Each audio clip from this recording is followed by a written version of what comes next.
اللہ تعالیٰ کے قرآن پاک کی وہ چند آیات کہ جن کو حاجتوں کے پورا ہونے کے لیے اکسیر عمل قرار دیا گیا ہے۔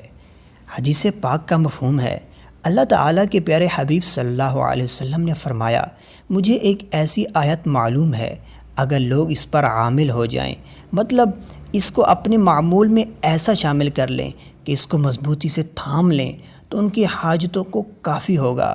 پھر یہ آیت کریمہ آپ علیہ السلام نے تلاوت فرمائی، جو اس وقت آپ کو اسکرین پر نظر آ رہی ہے۔ پارہ 28 سورۃ الطلاق کے آیت نمبر 2 سے آیت نمبر 3 تک۔ جب کبھی آپ کو کوئی حاجت پیش آئے تو اس آیت کو جتنی بار پڑھ سکتے ہیں تلفظ تجوید کے ساتھ پڑھیں، اور کم از کم ایک بار اول آخر کوئی سا درود پاک پڑھ لیں، اور اس حدیث پاک کی روشنی میں اپنی حاجات کو پایہ تکمیل تک پہنچائیں اور اپنی دلی خواہشات کو پورا کریں۔ اللہ تعالیٰ انشاءاللہ ضرور کرم فرمائے گا۔ مزید اس طرح کی اچھی ویڈیوز دیکھنے کے لیے اس ویڈیو کو لائک کیجیے اور اس چینل روحانی علاج فار یو کو سبسکرائب کیجیے۔